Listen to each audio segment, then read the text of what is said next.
तो फ्रेंड्स, मैं बैठा हूँ गाड़ी में अकेले। ये लोग गए हैं एटीएम से पैसे निकालने। अभी हमारे बीच में ये डिस्कशन हो रहा था कितने पैसे निकालें, क्योंकि पैसे लिमिटेड होते हैं तो थोड़ा सा हिसाब खींच के चलना पड़ता है। और ये अच्छा है, मतलब मैं इसकी शिकायत नहीं करता हूँ। मैं इसलिए मैं कभी भी मैं जिंदगी में मायूस नहीं हूँ, बड़ा ऑप्टिमिस्टिक हूँ और ऑप्टिमिस्टिक बायस नहीं हूँ, पर ऑप्टिमिस्टिक हूँ। मुझे मतलब सोचो, अब मैं बोलता हूँ कि अगर मेरे पास एक्स्ट्रा पैसे होते तो हम लोग लॉकडाउन में क्या करते। जब हम गोवा आए तो थर्ड वेव आ गई थी। थर्ड वेव थी ना गोवा में जब आए थे। फर्स्ट वेव के बाद अनलॉकडाउन हुआ तो हम लोग पंजाब चले गए थे, फिर 2 महीने रह के हम वापस आए। फिर वो सेकेंड वेव आई, जो भी सेकेंड वेव या थर्ड वेव, मतलब हम 2020 में अक्टूबर में आ गए थे गोवा, अक्टूबर एंड में। तो उसके बाद लॉकडाउन के हमने 5-6 महीने निकाले। सेकेंड वेव थी, हाँ सॉरी सेकेंड वेव। तो जब ऑक्सीजन की कमी से बहुत सारे लोग मरे थे, तो सेकेंड वेव थी। तो मैं सोचता हूँ कि अगर हमारे पास पैसों की दिक्कत नहीं होती तो हम लोग क्या करते। हम लोग बाजार से खाना मंगवाते, पिज्जा खाते, बात बात पे बाजार से खाना आता, कंफर्टेबल जोन में रहते। तो उससे क्या होता, जो इम्यूनिटी हमारे को चाहिए थी उस दौर में वो हमें नहीं मिलती या कम मिलती।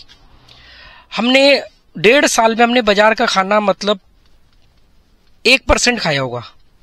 पैसे हो तो भी, पैसे ना हो तो भी। और पैसे ना होने की वजह से कई बार फोर्सफुली हमने कुछ चीजें नहीं खाई। तो ये तो अच्छा हुआ ना। जो शरीर के लिए जरूरत है, जो अनाज या सलाद या फ्रूट तो हम मतलब ये नहीं कहूंगा कि हमने बहुत ज्यादा खाए हैं, पर फिर भी फ्रूट जो भी हम खा सकते थे हमने हेल्दी चीजें खाई यहाँ रहते हुए। तो इसका फायदा ये है कि देखो, देखने का दृष्टिकोण है कि आप ये भी कह सकते हो यार मेरे पास पैसे नहीं है, पैसे होते मैं ये कर देता, वो कर देता, ये कर देता। मैं कहता हूं कि ये सोचो कि पैसे होते और ये सब कर देते तो वो सब चीज नहीं सीख पाते जो पैसे ना होने की वजह से आपने सीख ली।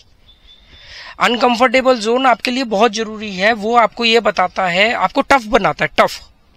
अनकंफर्टेबल जोन वाला कंफर्टेबल जोन में रह लेगा, पर कंफर्टेबल जोन की लत जिसको पड़ जाती है वो अनकंफर्टेबल जोन में नहीं रह पाएगा। इसलिए अपने आप को टफ बनाने के लिए, पुराने जमाने में राजा महाराजा अपने बच्चों को क्यों भेजते थे गुरुकुल 10-10 साल के लिए, 12-12 साल के लिए? वो इसलिए भेजते थे कि ये टफ बन के आए। टफ बन के आएगा तभी तो राजा बनेगा, तभी तो कठिन परिस्थितियों में फैसले लेगा। अब जिसने जिंदगी में वो एसी में बैठा, एसी में पला बड़ा, उसको जो उसने बोला वो उसको मिल गया थाली में परोस के, तो खुद हिसाब लगाओगे फिर वो टफ कैसे बनेगा। फिर वो जीवन में कई जरूरी नहीं है कि हर चीज गरीबी की वजह से ही होती है। कई बार परिस्थितियां भी ऐसी होती हैं कि आपको रहना पड़ जाए उसके बगैर। तो उसका फायदा कैसे उठाओगे आप? क्या वो हैंड वॉश लेने? हाँ लेके आ फटाफट।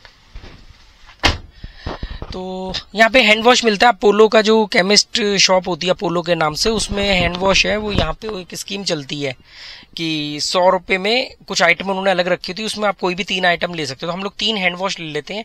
वो हैंड वॉश अगर हम आप वैसे नॉर्मली अकेले ले जाओ तो 70-80 रुपए का एक है, पर वो उस ऑफर के थ्रू हमें 100 रुपए में 3 मिलते हैं।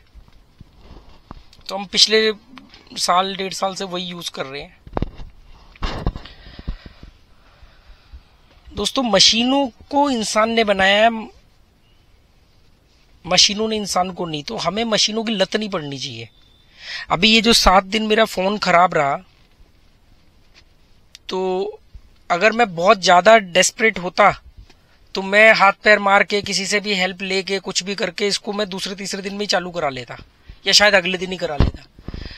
तो नहीं करवा पाया तो मैंने उसको इस 7 दिन को सीखने में खर्च कर दिया। मतलब मैंने वो चीजें पढ़ी, वो चीजें समझी, वो सवालों के आंसर ढूंढे जो शायद मैं अगले 6 महीने में ढूंढता। तो इस 7 दिन को मैंने 50 दिन के हिसाब से जी लिया। मैं 7 दिन घर से बाहर नहीं निकला, अपने बरामदे से बाहर नहीं निकला। और वहीं पर एक दुनिया ऐसी है जो बहुत बड़ी दुनिया है, जो भाग रही है, उसके पास टाइम ही नहीं है। सैटरडे को उसको बाहर खाना है, संडे को उसको मूवी देखने जाना है, नहीं जाना है तो घर में पड़े पड़े सोते रहना है, दिन भर फोन पे चिपके रहना है। मतलब उसके पास अपने लिए वक्त ही नहीं है। फिर जब उसकी जिम्मेदारियां पूरी हो जाती हैं उसके हिसाब से, तब जाकर के वो फिर ये सवाल पूछता है कि यार हमने ये नहीं किया, हमने वो नहीं किया। फिर वो दुनिया में हारा हुआ ना दिखे, इसलिए वो अपनी मेटेरियलिस्टिक चीजों से अपनी काबिलियत दिखाता है कि देखो मेरे पास कार है, देखो मेरे पास बैंक बैलेंस है, देखो मेरा बेटा अमेरिका में पढ़ रहा है, देखो वो पढ़ रहा है, ये हो रहा है, वो हो रहा है।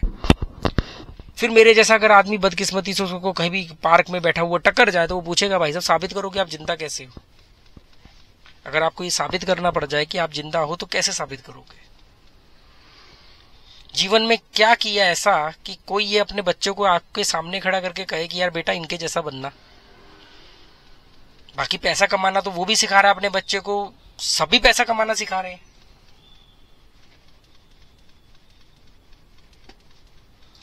पैसा कमाना नहीं सिखाते हैं, पैसा कमाना बहुत जरूरी है ये बताते हैं, सिखाता तो कोई है ही नहीं। क्योंकि जो बता रहा है उसको खुद नहीं कमाना आता, इसीलिए वो तो बता रहा है।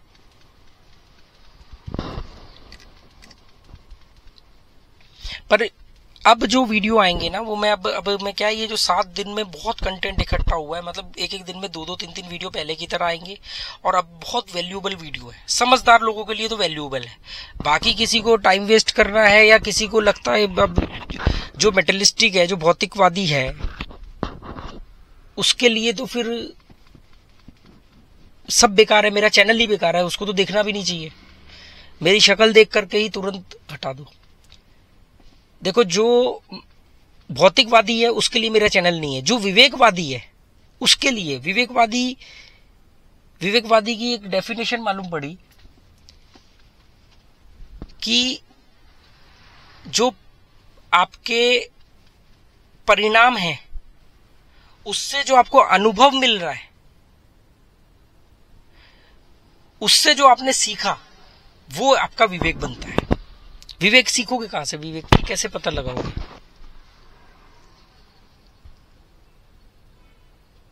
बहुत सारी चीजें हैं, मतलब कितना सीख तो आपको पूरा तो कभी सीख ही नहीं सकते, हमेशा यही चलेगा। एक किसी मॉन्क की मैंने एक बात सुनी थी कि जीवन में हमेशा सीखते रहना, जिस दिन आपका सीखना रुक गया आप मर गए।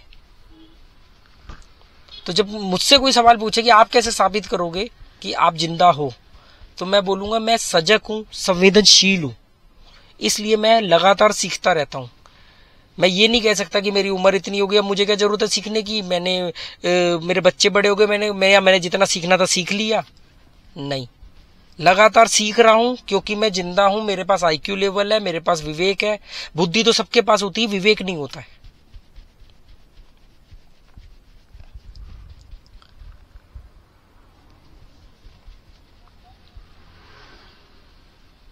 चलो, बुद्धि के साथ विवेक का होना बहुत जरूरी है, क्योंकि बुद्धि नेगेटिव भी काम करती है, बुद्धि पॉजिटिव भी काम करती है। बुद्धि आपको सॉफ्टवेयर इंजीनियर भी बनाएगी, बुद्धि आपको हैकर भी बनाएगी।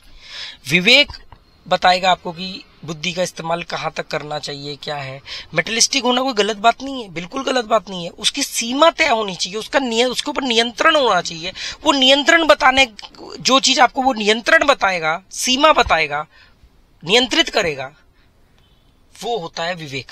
वो आपका विवेक बताएगा। अब विवेक है नहीं, बुद्धि बहुत है, नोट छापते रह जाओगे, किडनी फेफड़े गल जाएंगे।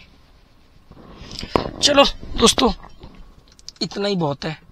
Okay, goodbye, thank you.